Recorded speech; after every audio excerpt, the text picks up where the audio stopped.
Welcome back, folks, to the house that never sleeps. This is the next day, the very next day after the video you just finished watching. I've had this video on charge. I've had this battery on charge for 24 hours now. It ain't been quite 24 hours. It's right at it.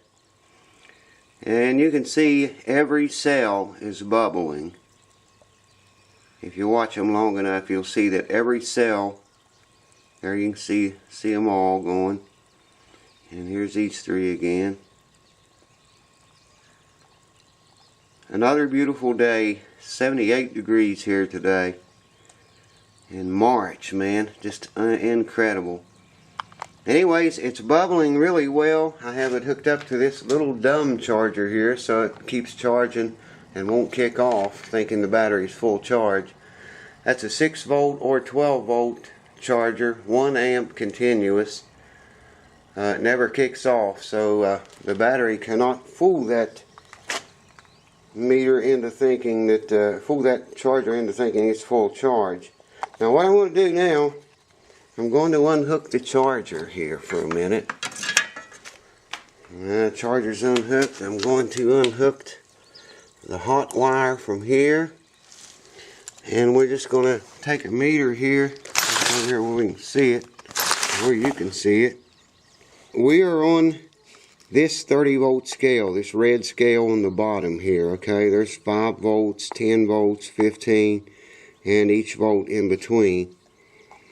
So on that 30 volt scale, we are showing 10, 11, just a little bit shy of 12 volts. Can you see that? Probably like 10.8 volts, so it's not up to par yet.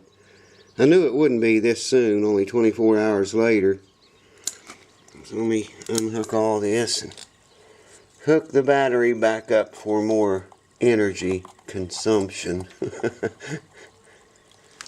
And plug her back in here. And we should start to see bubbles once again shortly. This charger, like I say though, this is a dumb charger. It never kicks off. It charges all the time it's plugged in. And I can tell it's not hot, but it's really very warm. Now once this thing gets, almost up to where that battery needs to be, I can always tell because this charger runs a whole lot cooler. It doesn't work nearly as hard. Right now that battery is still showing a lot of resistance. And like I say, we're only getting, what did it say, 10, maybe 10.8 volts or so. It's not even up to 12 yet. I can check it with the charger hooked up. I already did that off video. And it was like 15 volts, almost 15 volts being hammered into it.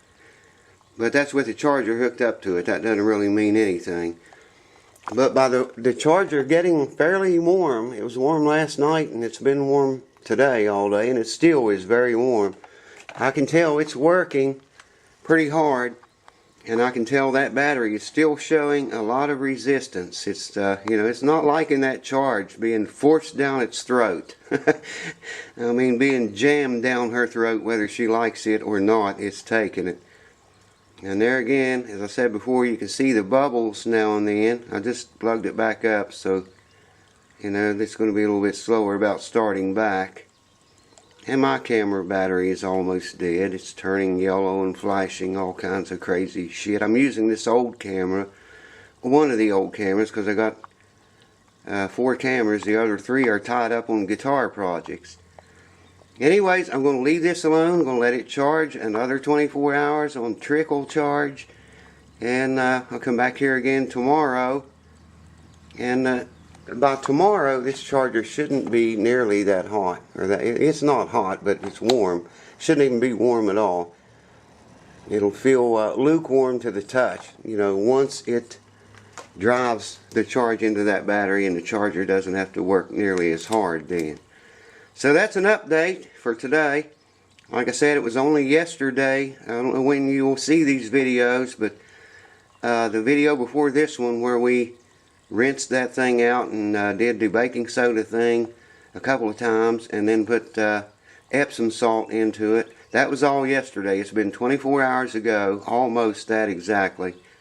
and the battery's been on charge ever since, and it's still on charge. It's going to stay on charge for another 24 hours, and I'll come back tomorrow and check it again. That 10 volts that we saw there, 10.8 or whatever it was, is way more than that battery has read in the last 3 years.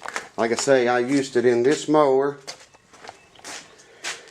and I used it every summer. It got to where it wouldn't start the mower, so I had to hook it up to that charger. It's got a booster on it to get this mower started, and then once it started, you know, I had to have a battery in the mower for the mower to perform, to be able to use the mower.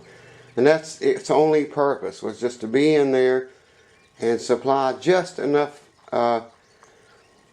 DC voltage, you know, to make everything run. And the lawnmower will charge. I checked that, and it does put out a charge when it's running. But that battery would just not take any charge. You know, you couldn't shove it down its throat like we're doing right now. It's definitely being shoved down its throat now, whether it likes it or not. It's taking charge. So I'll come back tomorrow and we'll see how well it took it. Maybe even the next day. I don't know. But I'll update you tomorrow in spite of what happens. Good or bad, I'll update you tomorrow on the battery restoration. So, I'll see you then. Cheers. No video is complete without the balls of Q. Yeah, doing okay, Q ball? You doing alright, baby? You're about to burn up on this 78-degree day, huh? Pulling all of her hair out, she is. Yes, she's a good baby. Let's go get some birdies. You ready to go get them birdies? Where's it? Listen. Hear them? Oh, one more thing here before we go. I'm going to be very quiet. See if the camera picks up this sizzling from the battery cells.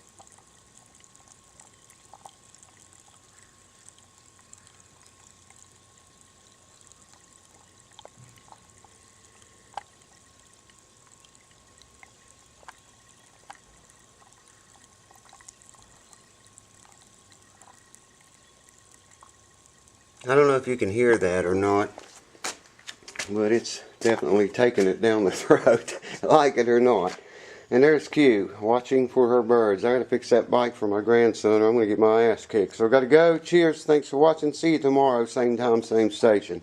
Here we are, folks, day 3. Now, today makes 24 hours since you saw me rinse this battery out with the solutions that I showed you. Baking soda first, until you think it's clean. You saw what came out of the battery. I rinsed it twice, and I didn't really have enough solution to do a proper job the second time. But still, you saw what came out of it. Now you can see here now, all of the cells are bubbling. I've been watching it for a while. They're maybe not all going to bubble on video, but trust me, they all are bubbling, every one. It's been 48 hours now trickle charging this battery. I still have it on this tiny little charger here, 12 volt or 6 volt, 1 amp continuous charge. And by the way, it's not hot anymore. So that tells me the charger is not working nearly as hard as it was, because it's just barely as warm now compared to it was actually very warm yesterday. And that tells me the resistance of this battery is lesser now. This is good. Lower resistance means it's taking charge. A high resistance, you know, that's almost always a bad sign. Anyways, what I'm going to do, I'm going to unhook the battery charger. We'll just unhook that, and we'll unhook the positive lead to it. I've already got the negative lead hooked onto the negative end there with the charger. There's the positive. Now here again we're looking at this 30 amp scale right here, the red one on the bottom. So here you see it's 10 volts, 30 volt scale. There's 10 volts, there's 15, and each one of these marks in between resembles 1 volt. So when I touch this on here, you can see we're showing about 10, 11, just a little bit shy of 12 volts. Pretty much exactly what we saw yesterday. And that should read about 13 something actually. A good battery would read that. Anyways, it's a little bit low yet. And so what I'm going to do is, hold on, let me get set up here and I'll show you what I'm going to do. I'm going to discharge it, run the battery down quite a bit, and then put it back on trickle charge again. But by running it down like I'm going to do, that helps it to kind of forget any memory that it may have had before. And it helps, you know, to get the cells started receiving the new charge and the new electrolytic fluid that we put in it, the battery's lifeblood. An electrolytic fluid transfusion. That's what we did to this battery. Anyways, hold on, let me hook up the shit and we'll start running it down some. Alright, if you look here very closely, let me get the meter over here where you can see it. We are on 11 volts exactly. See what I'm talking about? We are on exactly 11 volts. Now, hooked to this little battery, I have an 800 watt power inverter here. It's plugged directly to the battery. The only other thing hooked up is the ground wire there going to the charger, the ground wire to the meter, and a hot wire to the meter, and a hot wire to the power inverter. Hooked up to the inverter, I have this old piece of shit fan, which I'm going to turn on right now. And you can hear the inverter motor slowing down, plus an alarm going off. Switch that down on a lower speed. Here we can see we have dropped down from 11 volts to a tiny bit under 10 volts. Let's speed the fan back up.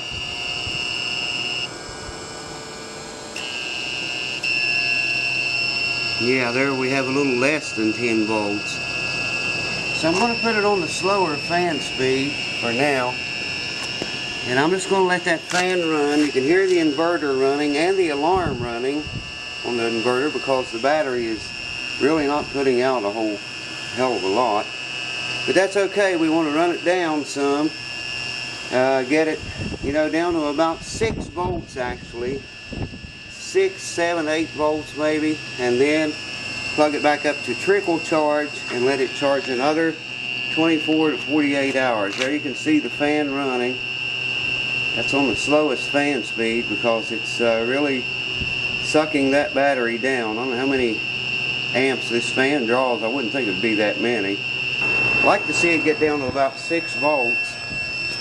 And then I'll put it back on trickle charge again with the little charger and leave it at least 24, probably 48 hours again.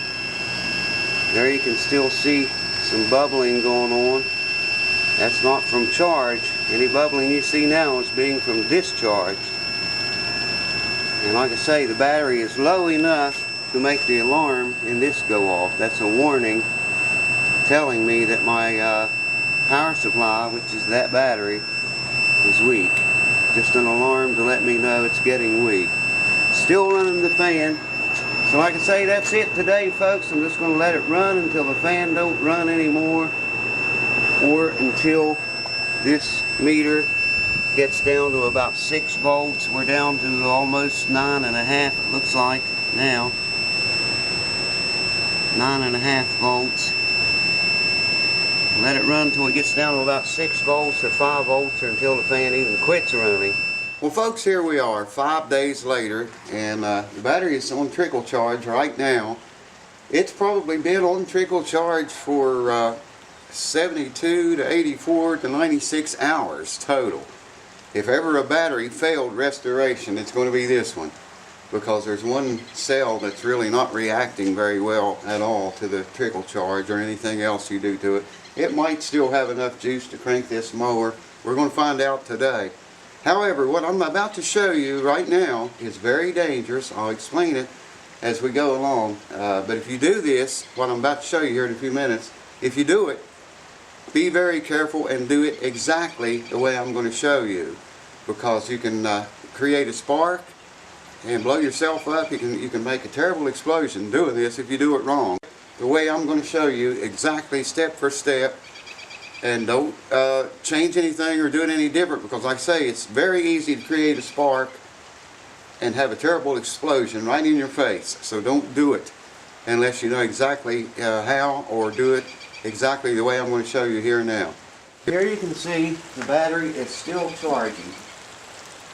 All cells are bubbling and have been bubbling, except this second one from the right here is not bubbling hardly any at all. Okay, I'm going to unhook the charger.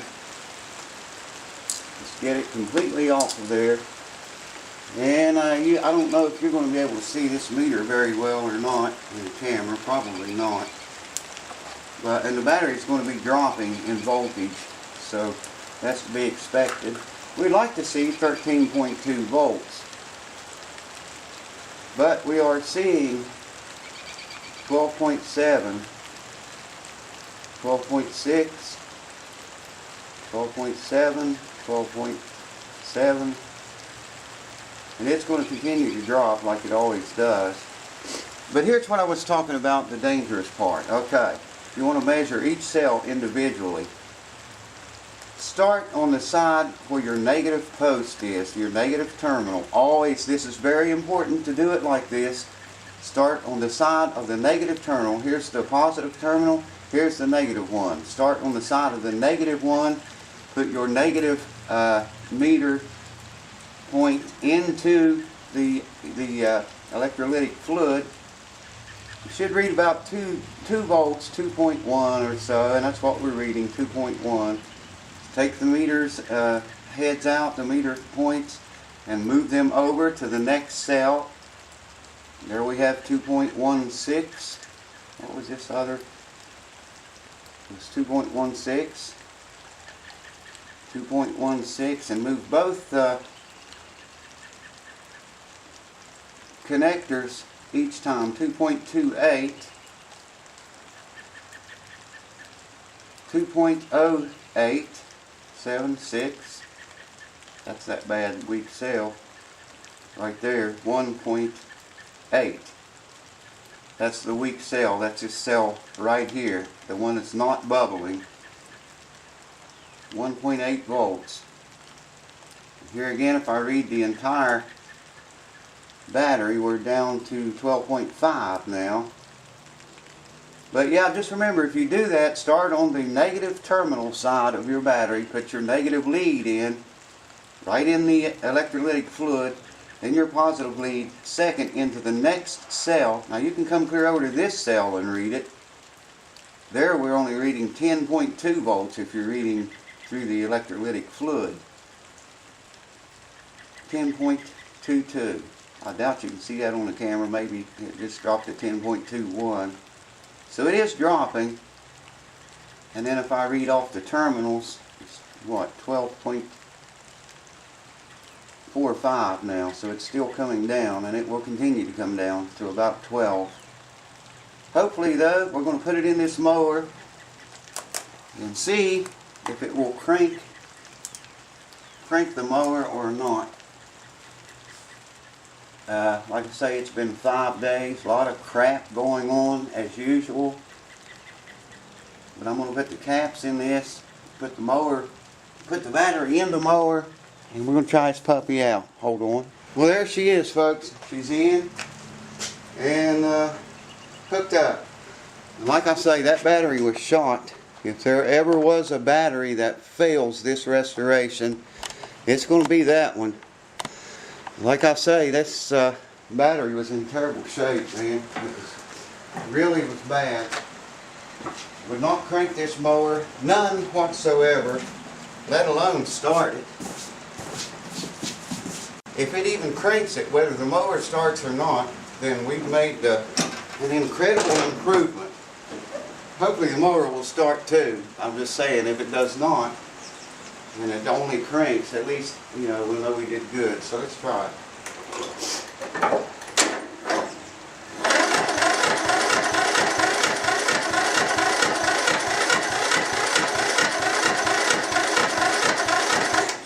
Well, I think we proved our point, because it would never do that before.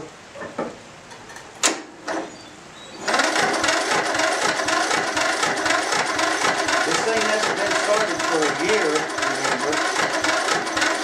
Yeah, I'm going to have to to jump it to start it, but hey, it did crank. So we did make some headway, even with one bad cell. Hold on, I gotta jump this sick bitch. The only thing I did was jump the mower and started it and let it warm up. It finally started. Like I say, it hadn't been started for a year.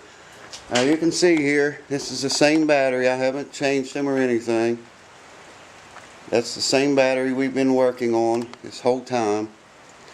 And it is in there, and it's charged as much as it's going to charge, which is way better than what we had before, because it wouldn't even charge up at all before.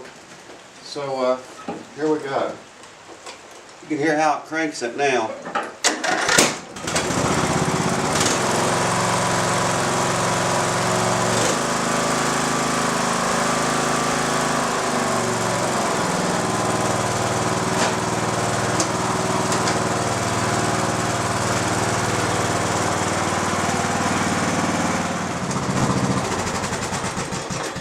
There you can hear it yourself, folks. A battery that would not crank this mower under any circumstances. You could charge it all day long and it would not crank the mower over at all. Now it cranks it, even with the one bad cell. We did manage to get it to start.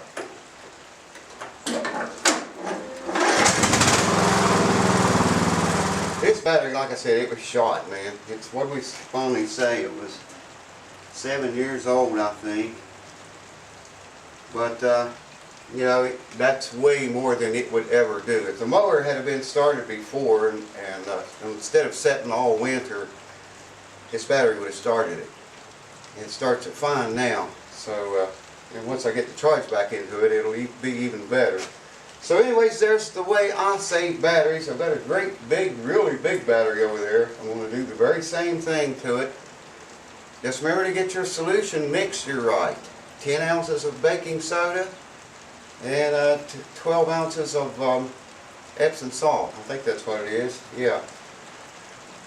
10 ounces of baking soda, 12 ounces of Epsom salt, and 1 gallon of water. You flush the battery out good. You'll see, you saw the crap that came out of this battery. I should have flushed it out again, I know, but too late for that. Anyways, I hope this helps you. Like I say, it works 90-95% of the time on most batteries. Every now and then you get one like this that was just totally shot, and it did work, but it's still a weak battery. But it'll do for a mower. Save me 60 bucks or whatever they cost, 20 or whatever. I don't have to buy a new battery for it this year. That's the point. Cheers, thanks for watching. See you on Guitar Stuff again. Woo! Boogity bop.